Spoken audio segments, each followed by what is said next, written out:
Hello बच्चों, नमस्कार। मैं विक्रांत स्वागत करता हूं आप सभी का आपके अपने परिवार आरडब्ल्यू पर। और स्वागत है भाई उड़ान सीरीज में। तो कैसे हैं आप सभी? जल्दी जल्दी आइए और बताइए। आज आपकी ये तीसरा प्रैक्टिस सेट है उड़ान सीरीज का। जो भी बच्चे नए जुड़े हैं, पहले दो प्रैक्टिस सेट आपके हो चुके हैं चैप्टर वाइज। और उन दोनों क्लासों में हमने दोनों प्रैक्टिस सेट्स में सेल चैप्टर के क्वेश्चंस को प्रैक्टिस किया था, उनसे संबंधित कॉन्सेप्ट्स को डिस्कस किया था। तो आज से स्टार्ट कर रहे हैं डाइजेस्टिव सिस्टम। और जैसा कि आप सब लोगों को पहले भी बताया गया होगा, नहीं बताया गया तो मैं एक बार और बता देना चाहता हूं आपको कि ये क्लास आपकी सोमवार से और शुक्रवार रहने वाली है। ठीक है, यानी सैटरडे संडे आपको फ्री दिया गया है। और सैटरडे संडे में भी हम कुछ एक सीरीज चलाएंगे आपके लिए, लेकिन प्रैक्टिस सेट नहीं होंगे। सैटरडे संडे में आपको मोस्टली टाइम फ्री जानबूझ के रखा गया है, वो ये सोच करके कि भाई इनको 2 दिन अपनी जो वीकनेस हैं, जो कमजोरियां हैं, जो भी ऐसे कॉन्सेप्ट्स हैं जो इन्हें रिवीजन की जरूरत है, जिनको वो रिवाइज कर लें आप लोग। क्योंकि सेल्फ स्टडी, मैं बार बार कहता हूं, is the key to selection. Selection तो सेल्फ स्टडी से ही होगा। क्लास तो चाहे आप 5-6 साल तक करते रहें, अगर आप केवल क्लास करते रहेंगे, सेल्फ स्टडी नहीं करेंगे, तो 5-6 साल के बाद भी सिलेक्शन नहीं होगा। ये सच्चाई है। ठीक है, तो self study is the key to selection, इस बात को हमेशा याद रखना है। ठीक है, तो ये दो जो दिन आपको मिले हैं, इसमें आप इनका पूरा यूटिलाइज करेंगे, इनको पूरी तरीके से यूज करेंगे अपने रिवीजन के लिए। ठीक है, तो चलो बिना देरी किए स्टार्ट कर देते हैं हम क्वेश्चंस। तो ये पहला क्वेश्चन आपकी स्क्रीन पर। क्वेश्चन को ध्यान से पढ़िएगा और बड़े सरल सरल क्वेश्चन है, जवाब देने का प्रयास करिएगा। अगर जवाब दे देते हो तो खुश नहीं हो जाना है, फूल नहीं जाना है कि बस अब तो हम जान गए इस चैप्टर को, है ना। अब मैं व्याख्या करूंगा जब क्वेश्चन की, तो इस टाइम पर आप इग्नोर मार रहे हैं टोटली व्याख्या को। नहीं, क्वेश्चन जो है ना, मेरी क्लास में व्याख्या से आते हैं। जो मैं व्याख्या करता हूं, चाहे आपने जितना पढ़ रखा हो, उस व्याख्या में आपको कुछ ना कुछ जरूर नया मिलने वाला है। ठीक है, तो चलिए जवाब दीजिए भाई, जल्दी जल्दी। दीपक फौजदार सी बता रहे हैं, और मोना ए बता रही हैं, शिवाक्षी ए बता रही हैं, और हाथीराम चौधरी जो है वो डी बता रहे हैं, और जाट जमींदार ए। तो मेरे भाई सारे के सारे जो है आपके ऑप्शंस आ चुके हैं। सी भी बता ही दो कोई, है ना। इतने सरल क्वेश्चन में भी आप, कोई ए बता रहा है, कोई बी बता रहा है, कोई डी बता रहा है, तो सी भी बता ही दो। सी वाला नहीं आया कोई है, चलिए सी वाले भी आ गए भाई, कीर्ति पवार। चलो देखते हैं कौन सा सही जवाब है। आमाशय में मौजूद एसिड, है ना, आमाशय में मौजूद एसिड, ऑप्शन ए दे रखा है, भोजन के साथ आने वाले हानिकारक बैक्टीरिया को मारता है, पेट की परत को हानिकारक पदार्थों से बचाता है, स्टार्च को सरल शर्करा में पचाता है, या माध्यम को क्षारीय बनाता है। बताइए, ए है इस क्वेश्चन का जवाब, है ए है जो एसिड है। तो मैं एक बात बताइए, अगर किसी ने बिल्कुल नहीं पढ़ा है इस चीज को, तो वो बस कॉमन सेंस के बेसिस पर भी इस क्वेश्चन का जवाब नहीं दे देगा। कैसे? देखिए मैं खुद बताता हूं आपको। पेट में मौजूद एसिड, जब है ही एसिड, तो वो माध्यम को क्षारीय कैसे बना सकता है? ये तो हो ही नहीं सकता। कोई तुक बनती है इसकी? नहीं बनती। अच्छा, स्टार्च को सरल शर्करा में पचाता है। अगर आपको थोड़ा बहुत भी नॉलेज है पाचन तंत्र के विषय में, पाचन के विषय में, तो पाचन का जो काम है ना एक्चुअल में, वो एंजाइम करते हैं। और ये एसिड स्टार्च को सरल शर्करा में कैसे पचा देगा? तो पाचन का काम ही एंजाइम का है, तो एसिड कैसे पचा देगा उस चीज को? पेट की परत को हानिकारक पदार्थों से बचाता है एसिड। एसिड बचाते नहीं है, एसिड तो आप जानते हैं संक्षारणीय प्रकृति के होते हैं। अगर अंगों के ऊपर गिर जाएं, या मान लीजिए कपड़े के ऊपर गिर जाएं, तो उसको जला देते हैं, नष्ट करने लगते हैं। तो ये तो बेसिकली आमाशय के उत्तकों को एक तरीके से नष्ट करता है। इसको बचाने का काम कोई दूसरा पदार्थ करता है, उसके बारे में डिस्कस करेंगे। तो ये भी नहीं होगा। तो मेरे भाई ये क्वेश्चन तो कॉमन सेंस के बेस पर सही हो सकता था। अगर आपने कोई विशेष पढ़ाई भी नहीं करी है, अगर आपने विशेष तौर पर ये चैप्टर नहीं भी पढ़ा है, तो भी आप इस क्वेश्चन को सरल आसानी से इसको सॉल्व कर सकते थे। बताइए, हैं? ये क्या मतलब विजय चौधरी जी, मतलब ये तो आपसे उम्मीद नहीं थी, आप किसी बालक के लिए ऐसा बोल रहे हैं? अरे उसका नाम है वो, है? ऐसे मत कहिए भाई उसके लिए। इतना देखो, घर वाले इतना अच्छे से मतलब नाम रखते हैं, प्यार के साथ नाम रखते हैं, पंडित जी से निकलवाते हैं, है ना, और फिर उसके बाद यूनिक सा नाम ढूंढ के रखते हैं, तो उनका नाम है। और कितना अच्छा नाम है, मुझे तो बड़ा अच्छा नाम लगा ये। ठीक है, तो ऐसे नहीं, किसी के नाम के मजाक नहीं उड़ाते कभी भी। ठीक है, चलो, बैड मैनर्स। तो कहने का मतलब ये है, बहुत सरल क्वेश्चन था, और एलिमिनेट करके भी आप सही उत्तर तक पहुंच सकते थे। 3 ऑप्शंस को आपने एलिमिनेट कर दिया और जो बच गया वो सही है, बस इतनी सी तो बात है। ठीक है, आर्ट स्ट्रीम से हूं, मैंने अभी तक साइंस की थ्योरी नहीं पढ़ी है। अगर मैं आपकी एमसीक्यू की क्लास डेली अटेंड करूं तो सीईटी में फायदा हो सकता है क्या? Please sir reply.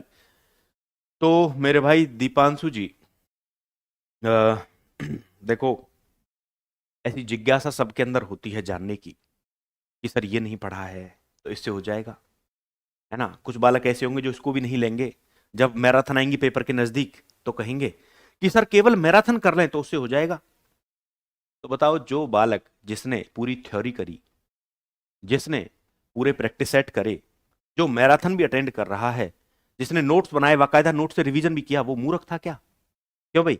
अगर केवल मैराथन से ही हो जाना होता तो उन सब चीजों का तो कोई अर्थ नहीं था। फिर तो हम इन क्लासों को फालतू में करा रहे हैं, पेपर के टाइम पे एक्टिवेट हो जाया करेंगे हम भी। तो मेरे भाई समझो इस चीज को ध्यान से एक बात, आजकल ना बरसाती मेंढकों का टाइम है नहीं, सच्चाई तो ये है।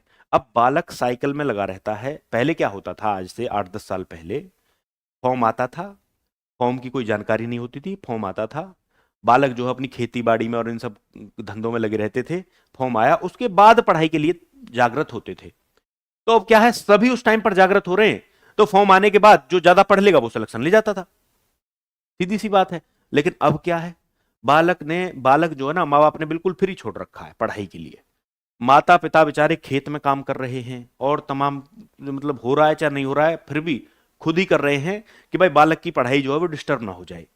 ठीक है, बालक पूरी तरीके से पढ़ाई के ऊपर छोड़ रखा है और उस बालक से तुम्हारा कंपटीशन है, और तुम कह रहे हो कि केवल प्रैक्टिस सेट से हो जाएगा कि नहीं होगा। अब मैं चूंकि क्लास पढ़ा रहा हूं तो मैं तो चाहूंगा कि ज्यादा से ज्यादा मेरी बालक क्लास में आए, तो ऐसे में मैं तो कह दूंगा आपसे कि हाँ हो जाएगा, लेकिन नहीं होगा, सच्चाई तो यही है।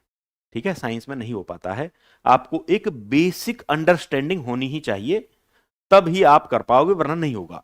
और हाँ, दूसरी बात यह भी है कि अभी ऐसा तो है नहीं कि 15 दिन बचे हैं या 20 दिन बचे हैं एग्जाम में, है ना, या 1 महीना बचा है।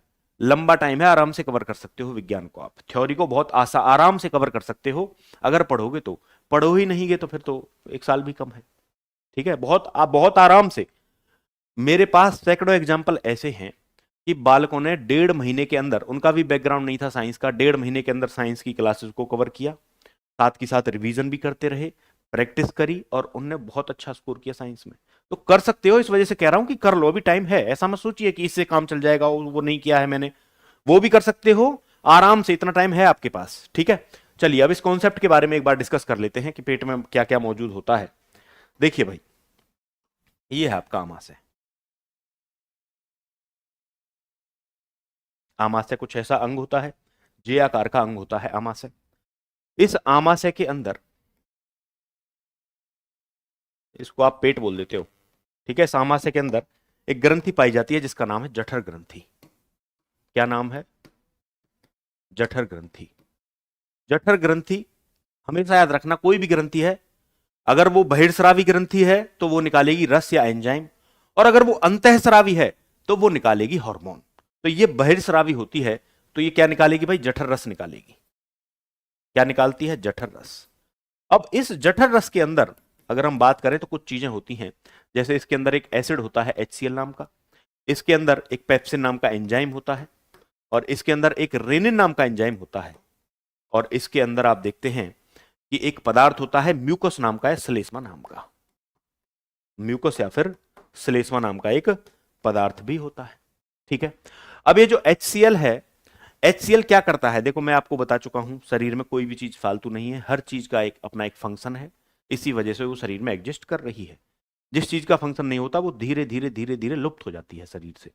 ठीक है, तो हर चीज का फंक्शन है, इनमें भी। तो HCl का क्या फंक्शन है भाई? HCl सबसे पहला तो जर्म किलर है, कीटाणु को मार देता है। जो भी भोजन के साथ कीटाणु पहुंच गए आपके आमाशय तक, उनको मार देगा, पहली बात, है ना। तो बॉडी, आप डिटॉल से हाथ धोएं ना धोएं, खाना खाने से पहले बॉडी के पास अपना खुद का मैकेनिज्म है, उस मैकेनिज्म को वो फॉलो करती है और वो कीटाणु को खुद भी मारती है।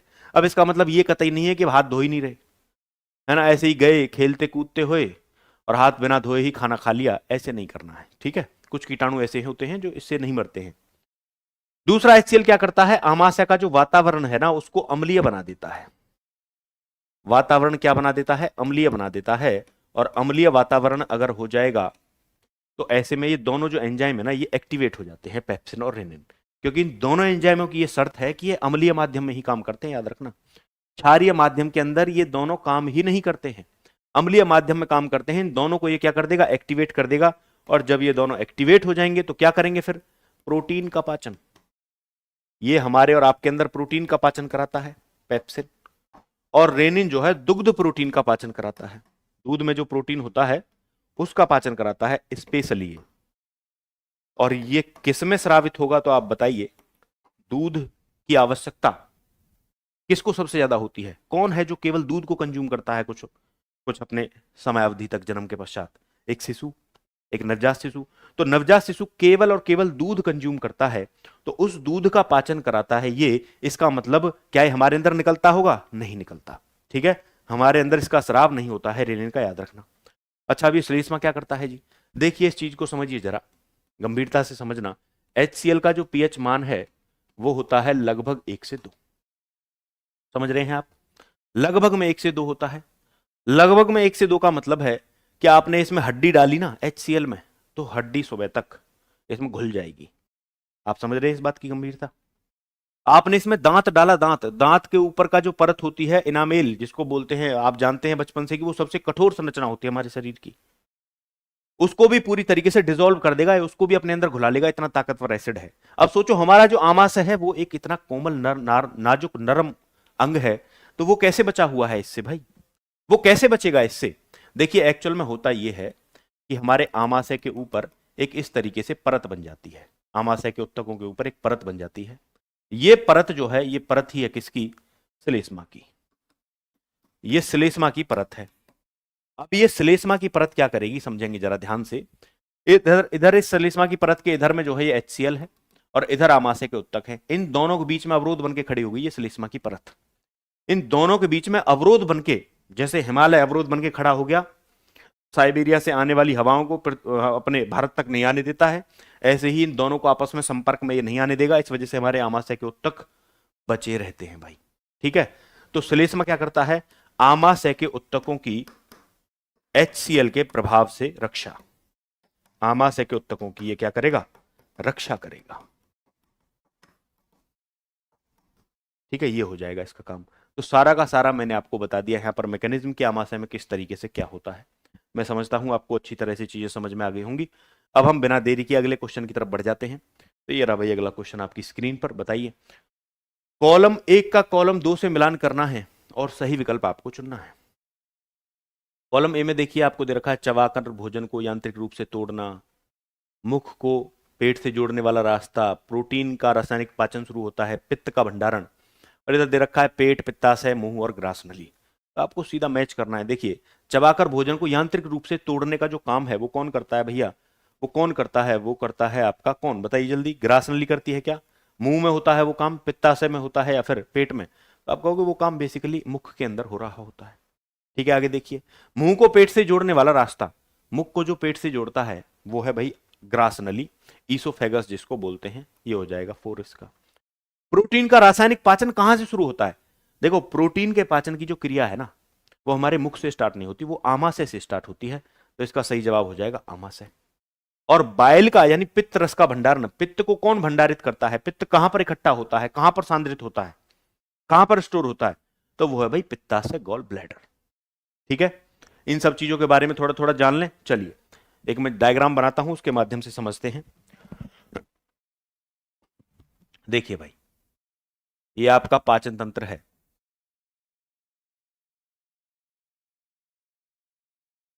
ना, जल्दी से बनाना है आपको भी, टाइम नहीं लगाना है ज्यादा। टाइम अगर ज्यादा लगेगा तो फिर हम बना बनाया ही नहीं ले आएंगे।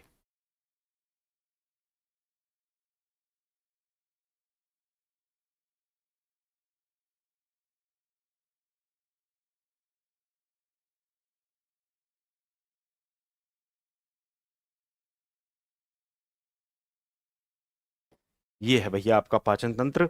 इसमें 2 चीजें और ऐड करनी है हमें, यहां पर ये आ गया लीवर, और यहां पर ये आ गया अग्नाशय, ठीक है। ये बन गया आपका पाचन तंत्र।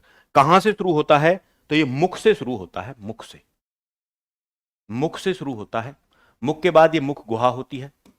गुहा मतलब खाली स्थान है जहां पर आप भोजन को दांतों की मदद से चबाते हो, भोजन में लार को मिक्स करते हो। ये यहां पर जो एक संरचना होती है उसको बोलते हैं ग्रसनी। ग्रसनी बेसिकली एक ऐसी संरचना है जहां से होकर के भोजन भी गुजरता है और वायु भी गुजरती है। ऑक्सीजन और भोजन का एक समान मार्ग होता है। तो इस ग्रसनी को आप जो है ना पाचन तंत्र में तो देख ही रहे हो, इसको श्वसन तंत्र में भी देखते हैं हम लोग। दूसरा, ये जो पाइप है 25 सेंटीमीटर का लगभग पाइप होता है, इसको बोलते हैं ग्रास नली या खाद्य नली, है ना। ग्रास नली या फिर खाद्य नली, ईसोफेगस इसको बोलते हैं। ये जो जे आकार का अंग है ये है भैया आपका आमाशय। ये क्या है? आमाशय। आमाशय।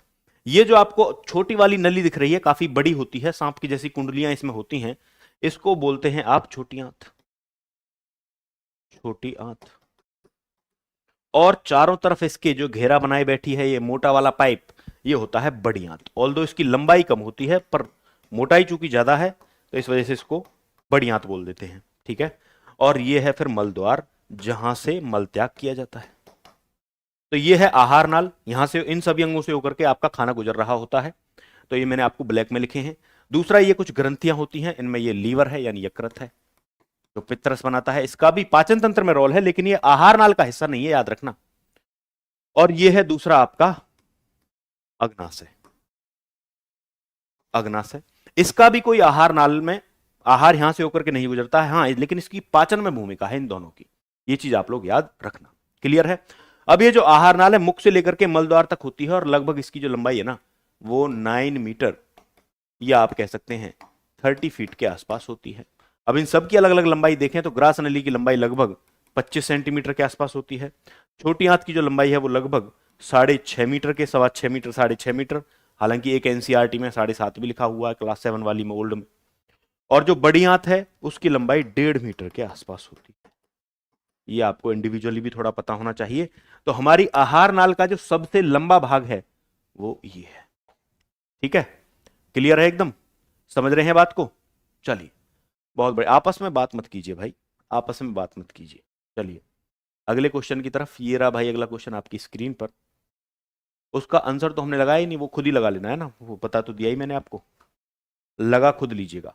तीसरा क्वेश्चन, निम्न में से कौन सी संरचना भोजन को अंदर जाने से रोकने के लिए विंड पाइप यानी श्वास नली को बंद कर देती है? कौन सी संरचना है जो भोजन को विंड पाइप में श्वास नली में जाने से रोकती है? आप खुद ही बताइए, क्या भोजन श्वास नली में जाना चाहिए? श्वास नली तो गैसों को लेकर के जाती है फेफड़ों में, तो भोजन फेफड़ों में थोड़ी जाना चाहिए, भोजन तो खाद्य नली में जाना चाहिए। तो उस भोजन को एक्चुअल में उस श्वास नली में जाने से रोकने वाली संरचना आपसे पूछी है, कौन रोकता है एक्चुअल में? देखिए, ये है आपका श्वास नली, इस टाइप की स्ट्रक्चर होती है और इसके ऊपर ये होती है आपकी स्वरयंत्र। स्वरयंत्र है और स्वरयंत्र के ऊपर एक ये ओपनिंग होती है। ये क्या है? ओपनिंग, एक द्वार होता है, इस द्वार को बोलते हैं ग्लोटिस। क्या होते हैं? बोलते हैं इसको ग्लोटिस। इस ग्लोटिस के ही ऊपर एक ढक्कन होता है, उस ढक्कन को बोलते हैं एपिग्लोटिस। ये ढक्कन ही क्या है? एपिग्लोटिस है। एपिग्लोटिस। तो एक्चुअल में जब आप भोजन को निगल रहे होते हैं ना, निगलते समय, भोजन को निगलते समय आपका भोजन इसमें ना जाए, इस चीज को सुनिश्चित करता है ये एपिग्लोटिस, क्योंकि एपिग्लोटिस बंद हो जाता है। एपिग्लोटिस बंद होगा, भोजन इसमें जाने से रुक जाएगा, ठीक है। तो क्या हो जाएगा सही जवाब? एपिग्लोटिस। याद रखना, क्योंकि भोजन का रास्ता ये नहीं है एक्चुअल में, ये तो लेकर के जाएगा गैसों को फेफड़ों में। फेफड़ों में भोजन जाकर के करेगा क्या? फेफड़ों को चौक कर देगा। पहले तो ये जो श्वास नली है यही चौक हो जाएगी, चौक हो जाएगी तो व्यक्ति की दम घुटने से मौत हो जाएगी, है ना। तो भोजन का रास्ता ये नहीं है, भोजन का रास्ता है खाद्य नली। खाद्य नली भोजन को लेकर के जाती है मुख से कहां पर? आमाशय में। तो ये जो संरचना है ये कहीं ना कहीं रोकती है भोजन को इसमें जाने से। इस चीज को आप याद रखेंगे। कई बार जब इसकी मूवमेंट में गड़बड़ी हो जाती है, इसकी मूवमेंट जो है इरेगुलर जब हो जाती है, तो फिर भोजन इसमें प्रवेश कर जाता है तो धक्का लगता है, लगता है ना। थोड़ा बहुत भोजन भी इसमें प्रवेश कर जाए तो धक्का लगता है, ठीक है। चलो जी, तो सही जवाब आपका क्या हो जाएगा? एपिग्लोटिस। चलिए अगले क्वेश्चन की तरफ हम बढ़ते हैं। ये रहा अगला क्वेश्चन आपकी स्क्रीन पर। क्वेश्चन को पढ़ें ध्यान से और प्रयास करें जवाब देने का। हाँ जी, देखिए, निम्न में से गलत कथन चुनिए। गलत कथन आपको बताना है। बड़ी आंत को बड़ी इसलिए कहा जाता है क्योंकि इसकी लंबाई छोटी आंत से अधिक होती है। देखो कह रहा है बड़ी आंत को बड़ी कहने के पीछे जो कारण है वो यह है कि इसकी लंबाई छोटी आंत से अधिक होती है। क्या ये कारण? बताइए। अभी बताया था मैंने आपको, समझिए इस चीज को, कि जो बड़ी आंत है ना उसकी अगर लंबाई की बात करी जाए तो वो होती है 1.5 मीटर, और जो छोटी आंत है उसकी अगर लंबाई की बात करी जाए तो 6.5 metre, 6.25 metre, 7 metre, up to 7.5 metre होती है। तो मेरे भाई ये बताइए, लंबाई तो इसकी ज्यादा है, इसका मतलब वो स्टेटमेंट तो इनकरेक्ट है। अब क्वेश्चन ये भी कई बार बालकों के दिमाग में आता है या कंफ्यूजन होता है कि फिर इसको बड़ी आंत बोला क्यों जा रहा है। तो दो बेसिस हो सकते हैं बड़ी आंत बोलने के पीछे, या तो लंबाई ज्यादा होती, लंबाई तो है नहीं, तो दूसरा बेसिस हो सकता है मोटाई ज्यादा हो, इस वजह से बोला जा रहा हो, तो मोटाई ज्यादा होती है इस वजह से बोला जाता है। एक्चुअल में इसकी मोटाई इस तरीके से है ना, और इसकी मोटाई देखो इस तरीके से है। छोटी आंत की ये है पाइप, बड़ी आंत का ये है, तो मोटाई ज्यादा है, रेडियस ज्यादा है, सरकमफेरेंस ज्यादा है, डायमीटर ज्यादा है, व्यास ज्यादा है, त्रिज्या ज्यादा है, परिधि ज्यादा है, इस वजह से ये बड़ी आंत है। ठीक है, तो नामकरण के पीछे जो नोमेनक्लेचर है बड़ी आंत को बड़ी आंत बोले जाने के पीछे जो कारण है एक्चुअल में, वो उसकी लंबाई नहीं, वो उसका घेराव है, वो उसकी मोटाई है। अगला स्टेटमेंट, तो ये तो गलत हो गया ना, गलत ही पूछा था आपसे तो उत्तर तो आपको मिल गया, लेकिन हमारा उद्देश्य यहां पर केवल उत्तर लगाओ और आगे बढ़ जाओ, ये तो सब नहीं है। ऐसा सब कुछ करना होता तो हम तुम्हें क्वेश्चन दे देते, तुम खुद कर लेते, ये सब आंसर दे देते एक दिन बाद। उद्देश्य यहां पर है ज्यादा से ज्यादा चीजों को सीखना, सिखाना, रिवीजन कराना, रिवीजन के लिए पुश करना तुम लोगों को। अब तुम पे ये क्वेश्चन नहीं हुआ तो तुम पुश होगे ना रिवीजन की तरफ, किताबों की तरफ जाओगे, देखोगे, जिज्ञासा होगी कि भाई ये गलत कैसे हुआ, रियलाइजेशन होगा, थोड़ी बहुत शर्म आएगी, वो सारी चीजें जो गलतियां आप एक्चुअल एग्जामिनेशन में कर सकते थे उन्हें यहीं पर करा देना, और सिखा भी देना कि आगे जो है इनसे और करा देना कि आगे ये गलती एग्जाम में नहीं होनी चाहिए। ये सब काम इन प्रैक्टिस सेटों का होता है। ठीक है, चलो। पाचन के दौरान खनिज और विटामिनों को तोड़ने की आवश्यकता नहीं होती है। पाचन के दौरान खनिज और विटामिनों को तोड़ने की आवश्यकता एक्चुअल में नहीं होती है, ये बात एकदम सही है। देखिए, पाचन की प्रक्रिया के पश्चात जो भी कार्बोहाइड्रेट होते हैं,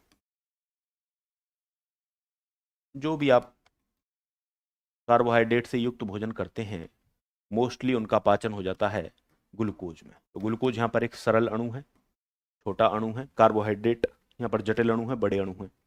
जो भी प्रोटीन होते हैं वो टूट जाते हैं अमीनो अम्ल में।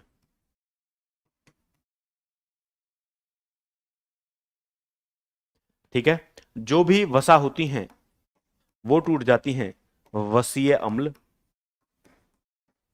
जमा ग्लिसरॉल में। वसीय अम्ल जमा ग्लिसरॉल के अंदर। ठीक है, तो यहां पर ये जटिल अणु है, बड़े अणु हैं, और ये छोटे अणु हैं, सरल अणु हैं। बड़े और जटिल अणुओं का छोटे और सरल अणु में टूटना ही क्या है? पाचन है। तो इसका पाचन इसके रूप में, इसका इसके रूप में, इसका इसके रूप में। हो गया क्लियर? चलो, दूसरा, जो भी मिनरल होते हैं, खनिज होते हैं, जैसे कि आयोडीन है, आयरन है, मैग्नीज है, कैल्शियम है, उनका पाचन उसी रूप में हो जाता है, सेम फॉर्म में। उनका फर्दर उनको तोड़ना पॉसिबल नहीं है ना, उसको फर्दर तोड़ना पॉसिबल नहीं है। क्या उसको आयंस में तोड़ोगे, या उसको क्या इलेक्ट्रॉन प्रोटॉन न्यूट्रॉन में तोड़ोगे? नहीं टूटना वो पॉसिबल। हमारे शरीर में टूट जाएगा तो फिर तो, है ना। उसके बाद दूसरी चीज, जो भी विटामिन भी जो होते हैं वो अपने आप में सरल रूप में होते हैं, तो उनका भी हमें सेम फॉर्म में हमारे बॉडी के अंदर एब्जॉर्प्शन हो जाता है, अवशोषण हो जाता है, वो भी फर्दर नहीं टूटते हैं। तो ये स्टेटमेंट जो था एकदम करेक्ट था। ठीक है, पाचन के दौरान खनिज और विटामिनों को तोड़ने की आवश्यकता नहीं होती है, वो एज इट इज फॉर्म में कुछ तो हमारे आमाशय के द्वारा और कुछ छोटी बड़ी आंत के द्वारा एब्जॉर्ब कर लिए जाते हैं। पेट का श्लेष्मा एंजाइम और एसिड की क्रिया से पेट की परत की रक्षा करता है। म्यूकोस ऑफ स्टोमक, पेट का श्लेष्म, हाँ बिल्कुल सही है, पेट का श्लेष्म एंजाइम और एसिड की क्रिया से पेट की परत की रक्षा करता है, ये बात भी एकदम सही है। और चौथा स्टेटमेंट है, छोटी आंत का व्यास बड़ी आंत से छोटा होता है, तो व्यास छोटा होता है, ये बात भी एकदम सही है। गलत आपसे पूछा था, ऑप्शन नंबर ए आपका यहां पर गलत स्टेटमेंट होगा। क्लियर है? चलो जी, अगला प्रश्न ये रहा आपकी स्क्रीन पर, मानव शरीर की सबसे बड़ी ग्रंथि कौन सी है? सबसे बड़ी ग्रंथि मानव शरीर की, है ना। ग्रंथि देखिए, एक्चुअल में सबसे पहले ग्रंथि का अर्थ हम समझेंगे। ग्रंथि, जिसको अंग्रेजी में ग्लैंड बोलते हैं, होती क्या है ग्रंथि? ग्रंथि कुछ ऐसे उत्तक हैं, या आप कह सकते हैं अंग है, या कोशिकाओं का वो समूह है जो जो क्या करते हैं, जो कुछ ना कुछ निकालते हैं। कुछ ना कुछ का मतलब क्या निकालते हैं? या तो हार्मोन निकालते हैं, या तो हार्मोन को छोड़कर कुछ भी निकालते हैं, जैसे रस निकाल रहे हैं या एंजाइम निकाल रहे हैं। अगर हार्मोन निकाल रही हैं ग्रंथियां, तो उसे बोलते हैं आप अंतःस्रावी ग्रंथि। क्या बोलते हैं? अंतःस्रावी ग्रंथि। अगर रस या एंजाइम निकाल रही हैं तो उसको बोलते हैं बहिर्स्रावी ग्रंथि। बहिर्स्रावी ग्रंथि। अगर आपसे पूछा गया होता क्वेश्चन के अंदर कि सबसे बड़ी अंतःस्रावी ग्रंथि कौन सी है, तो आप बताते थायराइड ग्रंथि, या जिसको हिंदी में अवटु ग्रंथि भी बोलते हैं, है ना। अगर आपसे पूछा गया होता कि बहिर्स्रावी ग्रंथि कौन सी है सबसे बड़ी, तो आप बताते यकृत या लीवर। ठीक है, ये सबसे बड़ी अंतःस्रावी ग्रंथि है। लेकिन चूंकि अब आपसे पूछा गया है सबसे बड़ी ग्रंथि कौन सी है, तो कहने का मतलब उसका यह हो गया कि कंबाइनली दोनों में सबसे बड़ी कौन सी है। दोनों में सबसे बड़ी कौन सी है मेरे भाई, तो आप बता दोगे कौन सी है? यकृत। इनफैक्ट यकृत जो है ना, सबसे बड़ा अंदरूनी अंग भी है, ये भी याद रखना। यकृत के बारे में कुछ पॉइंट्स मैं आपको लिखवा देता हूं। सबसे बड़ा अंदरूनी अंग अगर आपसे पूछा जाए, क्योंकि अंदरूनी अंगों में सबसे बड़ा है, ओवरऑल अंगों में तो ये दूसरा सबसे बड़ा है। ठीक है। दूसरा बात, दूसरा सबसे बड़ा ऑर्गन है त्वचा के बाद, दूसरा सबसे बड़ा अंग त्वचा के बाद। त्वचा सबसे बड़ा है, 5-6 किलोग्राम का है। ठीक है। यकृत मौजूद कहां पर होता है आपसे पूछा जा सकता है, तो यकृत मौजूद होता है उदर गुहा में। उदर गुहा में दाईं ओर, और बेसिकली ऊपरी उदर गुहा में। उदर गुहा का जो ऊपर वाला पार्ट है ना, उसमें दाईं ओर होता है। अगर लीवर के बारे में आपसे पूछा जाए कि लीवर कैसे रंग का होता है, तो रेडिश ब्राउन कलर का होता है, लाल भूरे रंग का। लाल भूरे रंग का होता है।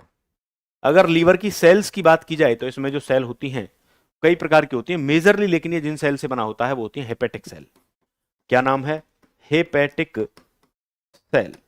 क्योंकि हेपेटिक सेल से बना होता है, तो इसका जो स्टडी है, विज्ञान की वो शाखा जिसके अंतर्गत लीवर का अध्ययन किया जाता है, उसे बोलते हैं हेपेटोलॉजी। हेपेटोलॉजी उसको बोला जाता है। क्लियर है? लीवर दो पिंड के रूप में होता है, इस तरीके से। इस तरीके से दो पिंड होते हैं, लेफ्ट पिंड एंड देन राइट पिंड। दो पिंड होते हैं इसके, लेफ्ट एंड राइट। लीवर के बारे में आप एक चीज और याद रखें कि एक ऐसा अंग है जिसकी रीजनरेशन कैपेसिटी सबसे ज्यादा होती है। शरीर के अन्य अंगों की रीजनरेशन कैपेसिटी उतनी नहीं होती जितना इसकी होती है। तो सर्वाधिक पुनरुद्भवन क्षमता इसकी होती है। अगर ये 30-40% डैमेज हो गया, तो अगेन फिर से, है ना, कैप्टन अमेरिका बन के निकलेगा। सर्वाधिक रीजनरेशन यानी पुनर्उद्भवन क्षमता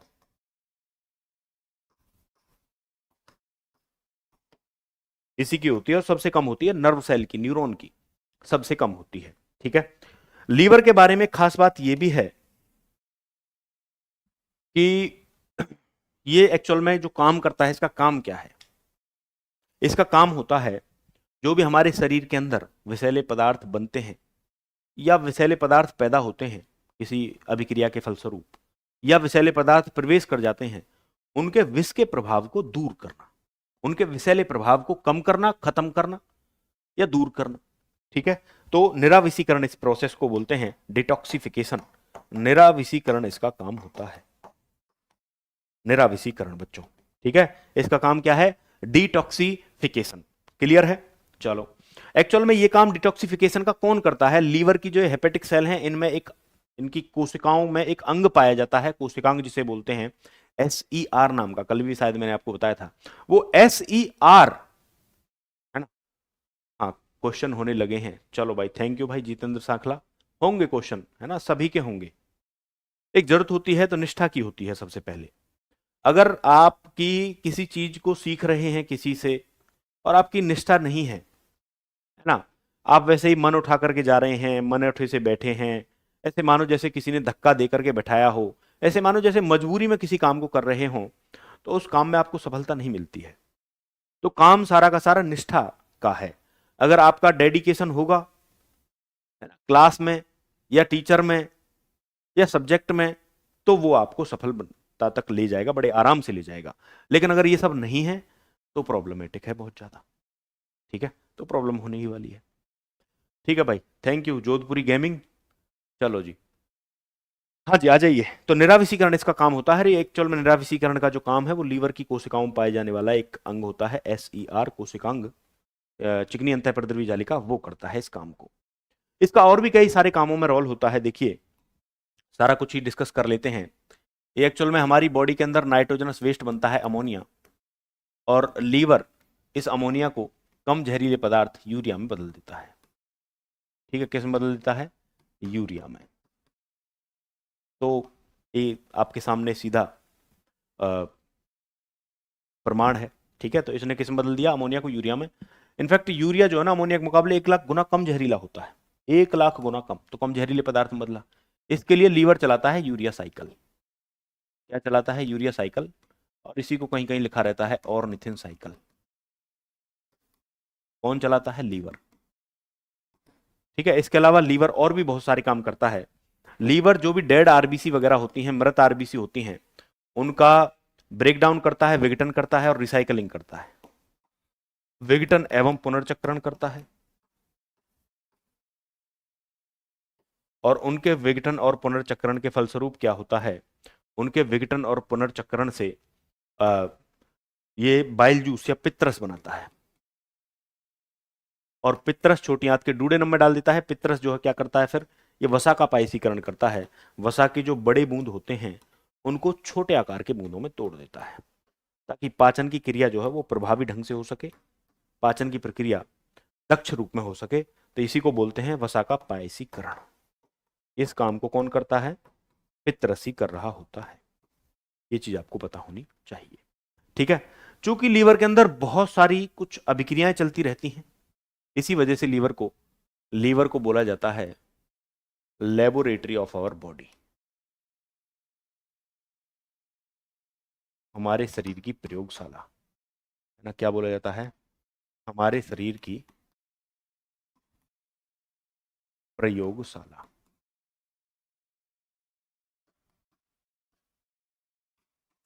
हमारे शरीर की प्रयोगशाला इसको बोला जाता है। क्लियर है? चलिए जी, अगले क्वेश्चन की तरफ हम बढ़ चलते हैं। ठीक है, ये तो हो गया। चलिए, तो इतनी व्याख्या बहुत है या और ज्यादा करनी चाहिए? क्या कहते हो? मुझे नहीं लगता इतनी ज्यादा करनी ठीक नहीं है, क्योंकि फिर तो 5 ही क्वेश्चन होंगे। क्लास जिस उद्देश्य से शुरू की गई है, जो उद्देश्य है क्लास का, वो उद्देश्य ही खत्म हो जाएगा, है ना। तो है ना, इतनी ज्यादा ठीक नहीं है ना। चलिए, किस शराब में पाचक एंजाइम नहीं होता है? किस में कोई पाचक एंजाइम नहीं होता है भाई? देखो, जो जठर रस होता है उसमें एंजाइम होते हैं, मैंने आपको बताया। आमाशय में जठर ग्रंथि पाई जाती है, जठर ग्रंथि जठर रस निकालती हैं, और उसमें पेप्सिन एंजाइम होता है। उसमें रेनिन भी एक एंजाइम ही है, तो इसमें एंजाइम होते हैं। आंत्र रस में तो भैया बहुत सारे एंजाइम होते हैं। आंत्र रस में अगर आप देखोगे तो माल्टेज नाम का एंजाइम होता है, एक माल्टेज, है ना। कुछ वर्ड अंग्रेजी में लिख दूं। एक लैक्टेज नाम का एंजाइम होता है, एक सुक्रेज नाम का एंजाइम होता है, एक पेप्टाइडेज नाम का एंजाइम होता है ना। और एक आप कह सकते हैं कि न्यूक्लियोटाइडेज नाम का एंजाइम होता है। ठीक है, पेप्टाइडेज को ही इरिप्सिन, ग्रुप ऑफ पेप्टाइडेज को इरिप्सिन भी बोलते हैं। ठीक है, माल्टेज जो है माल्टोज का पाचन कराता है, ग्लूकोज और ग्लूकोज में तोड़ देता है। लैक्टेज लैक्टोज का पाचन कराता है, वो लैक्टेज को ग्लूकोज प्लस गैलेक्टोज में तोड़ देता है। सुक्रोज का पाचन कराता है सुक्रेज, और ये सुक्रेज सुक्रोज को तोड़ देता है ग्लूकोज और फ्रक्टोज में। पेप्टाइडेज प्रोटीन को फाइनली पचाने में मदद करता है, प्रोटीन को अमीनो एसिड में बदल देता है। न्यूक्लियोटाइडेज डीएनए आरएनए को पचाने में मदद करता है, न्यूक्लिक एसिड्स को पचाने में मदद करता है। पैनक्रियाटिक जूस की अगर बात करी जाए, अग्नाशयी रस की अगर बात करी जाए, तो अग्नाशय से निकलने वाला होता है ये एक रस होता है, अग्नाशयी रस, इसमें भी कुछ एंजाइम होते हैं और उसकी ट्रिक है सिंपली ALT ऑल्ट। ए का मतलब एमाइलेज, एल का मतलब लाइपेज और टी का मतलब ट्रिप्सिन। इसका मतलब किसमें कोई पाचक एंजाइम नहीं होता है? पित्त रस में। आप हमेशा एक चीज याद रखेंगे कि पित्त रस के अंदर भाई कोई एंजाइम नहीं होता है। और मेरे भाई ये चीज भी याद रखना कि एंजाइम अगर नहीं होगा तो पाचन भी नहीं होगा, है ना। तो कहने का मतलब जो है वो ये है, समझना, कनेक्ट करना चीजों को, कि ये जो वसा के बड़े बूंदों को छोटे बूंदों में एक्चुअल में तोड़ा गया था। वसा के जो बड़े बूंद छोटे बूंदों में तोड़े गए थे, है ना, बड़े आकार के बूंद थे, ये छोटे आकार के बूंद थे। यहाँ पर कोई पाचन नहीं हुआ था, ये कोई पाचन नहीं है, तभी इसका नाम पाचन नहीं है, तभी इसको बोलते हैं पायसीकरण। ये क्या हुआ है? पायसीकरण हुआ है। अब टेक्निकली इस चीज को समझे जरा, पाचन और पायसीकरण में क्या अंतर है।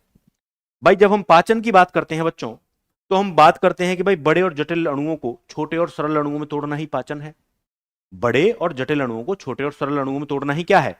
पाचन है। तो यहां पर ये बड़ा अणु है, ये छोटे अणु में तोड़ दिया, तो ये पाचन क्यों नहीं है आखिरकार? देखो यही कारण है। हर माइन्यूट डिटेल को अगर आप लेकर के चलोगे तो आप एग्जाम में धूम धड़ाके से सिलेक्शन लोगे और किसी बढ़िया एग्जाम में भी लोगे, ठीक है, अगर आपने ये एक हैबिट अपनी डेवलप कर ली तो। लेकिन अगर आप मोटा मोटा पढ़ना चाहते हैं, 5-10 रुपए की वो बस अड्डे और रेलवे स्टेशन पर पढ़ने जो बिकने वाली किताबों से पढ़ना चाहते हैं, तो उससे तो सिलेक्शन ही नहीं होगा, ये फिक्स है। तो थोड़ा पढ़ना है तो थोड़ा कुछ दिन ढंग से ही पढ़ लो। कुछ दिन की तो बात है, मैं मैक्सिमम बता रहा हूँ 3 महीने में विज्ञान अच्छी हो जाती है। किसी भी एग्जाम के लायक, वनडे कंपटीशन के लायक 3 महीने में आप अगर सही से 3-4 घंटे डेली देते रहो तो लगभग 350 घंटे के आसपास तुम्हारी विज्ञान पढ़ लेते हो तुम। और 350 घंटे में विज्ञान में कुछ बचता नहीं है, ये बात फिक्स है। जनरल साइंस में जो जनरल कंपटीशनों में आती है, तो ढंग से पढ़ लो, थोड़ा थोड़ा सा बारीकी में माइन्यूट डिटेल्स को थोड़ा सा ऑब्जर्व कर लीजिए। तो देखो एक्चुअल में होता क्या है, ये बड़े आकार का अणु है, ये छोटे आकार के अणु में टूट गया, लेकिन ये जटिल अणु सरल में नहीं टूटा। जिस चीज का ये बना हुआ है, जो इसका रासायनिक संगठन है, वही संगठन इसका भी है, बस शेप में चेंज हुआ है, साइज में चेंज हुआ है, संगठन में कोई चेंज नहीं हुआ। वो भी वसा ही है, ये भी वसा ही है। अब जब कोई संगठन में चेंज नहीं होता तो हम उसको पाचन नहीं बोलते। ये जटिल अगर सरल में टूट गया होता, बड़ा छोटे में तो टूट गया, लेकिन जटिल सरल में नहीं टूटा, इस वजह से ये पाचन नहीं। तो इसको कई बार भौतिक डाइजेशन, भौतिक पाचन भी बोल देते हैं। क्या बोल देते हैं? Physical digestion. इसे क्या बोलते हैं? रासायनिक पाचन नहीं, भौतिक पाचन बोल देते हैं, क्योंकि भौतिक गुणों में परिवर्तन हो रहा है। भौतिक गुण होते हैं जैसे किसी पदार्थ का शेप में चेंज होना, साइज में, कलर में, गंध में परिवर्तन होना, अवस्था में परिवर्तन होना। तो यहाँ पर साइज में चेंज हुआ तो ये भौतिक परिवर्तन है और ये भौतिक पाचन है, लेकिन ये केमिकली डाइजेशन नहीं है, रासायनिक रूप से पाचन ये नहीं है, ठीक है। तो पित्त में ये नहीं होता है, इस वजह से कोई पाचन ये नहीं करता है, बस ये पायसीकरण करता है। एक्चुअल में ये बड़े आकार के वसा में टूट गया।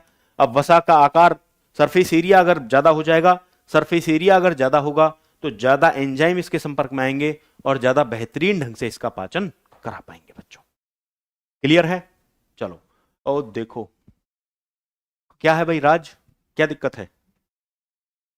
हैं? देखो क्या कह रहा है, मतलब यार बिल्कुल मैच्योरिटी नहीं है। ऐसा लगता है जैसे क्लास व्लास करने नहीं आते हो तुम लोग, केवल ये मतलब बालकों को परेशान करने के लिए आते हो, है ना। ऐसा कभी मैंने तो नहीं देखा। मैं भी लास्ट के कुछ साल ऑनलाइन पढ़ा था, लेकिन हमने तो कभी कोई ऐसा नहीं देखा भाई। और ज्यादातर ये जो है प्रॉब्लम तुम्हारे राजस्थान के एग्जामों के, राजस्थान के जो बालक हैं ये करते हैं, इस बैच वाले खास तौर पर। ये तो गलत है भाई, ठीक है, ये तो गलत है, ऐसे मत किया करो, ठीक है, ऐसे मत किया करो। इससे पता है क्या है, ऐसा लगता है कि भाई बालक जो है वो गंभीर नहीं है, फिर टीचर अपने प्रयास घटा देता है। एक्चुअल में टीचर से कंटेंट निकलवाना तुम्हारा ही जिम्मेदारी है। तुम नहीं पढ़ोगे, इंटरेस्ट नहीं दिखाओगे तो टीचर कंटेंट देगा क्यों? सच्चाई तो ये है। अगर तुम छुड़ा सकते हो पसीने टीचर के तो छुड़ाइए, फिर टीचर भी तुम्हारे छुड़ाएगा पसीने, और तभी मजा भी आएगा, दोनों की ग्रोथ होगी तभी, टीचर की भी और स्टूडेंट की भी। तो ऐसी हरकतें बिल्कुल ना करें भाई इस क्लास में, प्लीज, है ना। ऐसी हरकत बिल्कुल ना करें, वरना मैं तुम्हारे घर ही पहुंच जाऊंगा, ठीक है।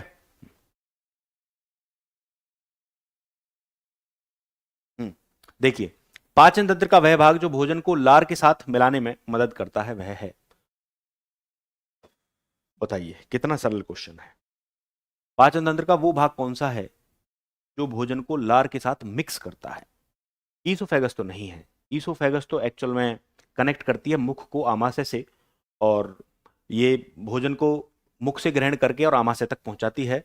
और ईसोफेगस में अगर आप देखेंगे एक खास बात ये होती है कि इसमें एक खास तरीके की गतिविधि पाई जाती है, जिस गतिविधि को बोलते हैं क्रमाकुंचन गतिविधि।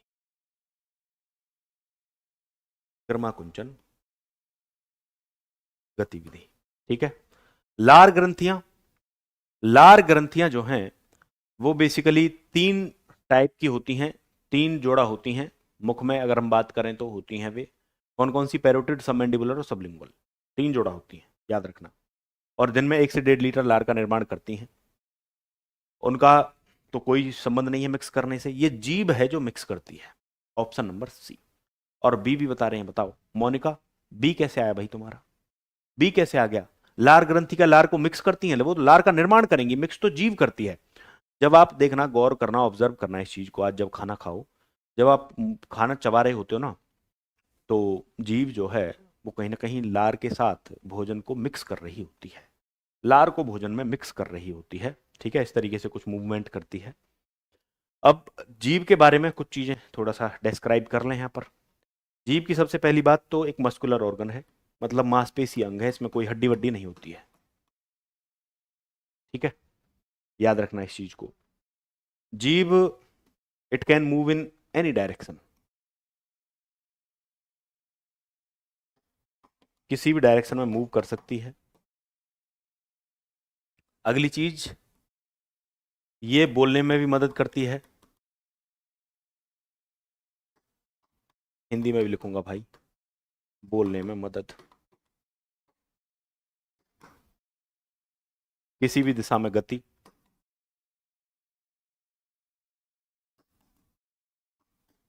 ये तो हो गया जनरल डिस्क्रिप्शन जीव का।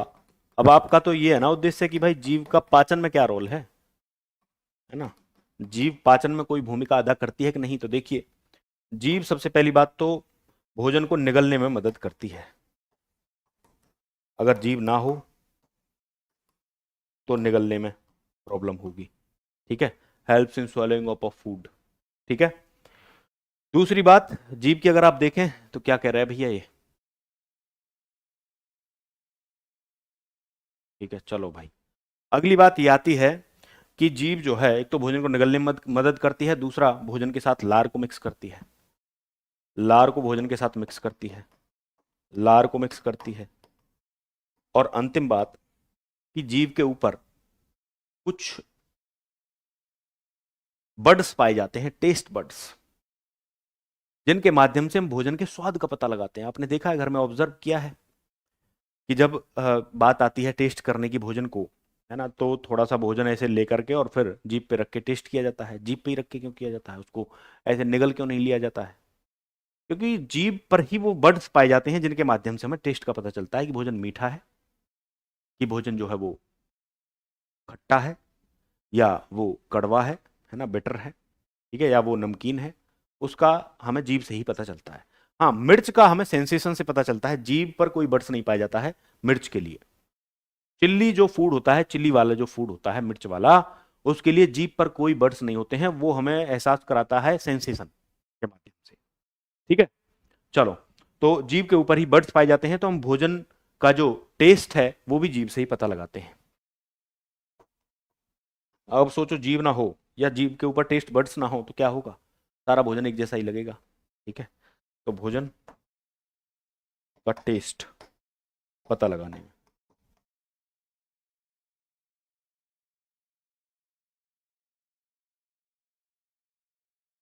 है ना। चलिए चलें आगे। देखिए भाई, यकृत और अग्नाशय अपना स्राव कहां पर छोड़ते हैं? यकृत और अग्नाशय अपने स्राव को कहां छोड़ते हैं, जल्दी से बताएं एक बार। यकृत और अग्नाशय देखिए, ये है भैया आपका आमाशय,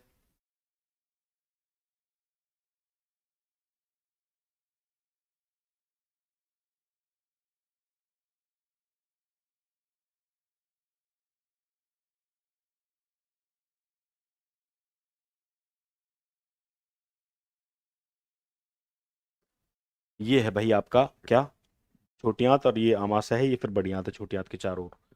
इधर ये रहा आपका लीवर। समझना ध्यान से, एक ही बार में चीजें एकदम क्लियर हो जाएंगी, वरना कभी नहीं होंगी। ठीक है, तो भाई आपका भोजन मुख से आया आहार नाल में, आहार नाल से आमाशय में आया, आमाशय से छोटी आंत में चला गया, आमाशय से कहाँ जाता है, यहाँ पर छोटी आंत में, आमाशय से ये चला जाता है इसमें छोटी आंत में। ये आमाशय है, यहाँ से सीधा कहाँ चला गया, छोटी आंत में। मतलब लीवर वीवर के पास तो गया ही नहीं है। अब ये लीवर बना रहा है, पित्तरस बना करके बैठा हुआ बेचारा, ये कहाँ पर डालेगा पित्तरस को। ये अग्नाशय अग्नाशयी रस बना करके बैठा हुआ है ना। ये बैठा हुआ है कि आएगा मेरे पास भी तो मैं भी कुछ पचाने में मदद कर दूंगा। अब भोजन गया ही नहीं इसके पास, क्योंकि आहार नाल का हिस्सा नहीं है। तो ये करते क्या है एक्चुअल में, इनके पास एक नलिका होती है, वो नलिका जुड़ी होती है, उस नलिका के माध्यम से अपने स्राव को, स्राव का मतलब जो रस वगैरह बनाते हैं, जो रस वगैरह निकालते हैं, उस स्राव को एक नलिका के माध्यम से इस छोटी आंत में डाल देते हैं। ऐसे ही ये भी डाल देता है ना, ऐसे ही अग्नाशय भी डाल देता है, ऐसे ही आपका लीवर डाल देता है। ठीक है, एक नलिका के माध्यम से इसमें डाल देते हैं अपने स्राव को। ठीक है, जो इन्होंने रस बनाया है उसको। ठीक है जी, तो कहां पर छोड़ रहे हैं, छोटी आंत में। कहां पर, छोटी आंत में, याद रखना, बड़ी आंत में नहीं, क्योंकि पाचन की क्रिया बड़ी आंत में तो होती ही नहीं है, ये भी चीज याद रख लेना। छोटी आंत के बाद कोई पाचन नहीं होता, बस एब्जॉर्प्शन होता है, अवशोषण होता है पानी का और कुछ खनिज वगैरह का।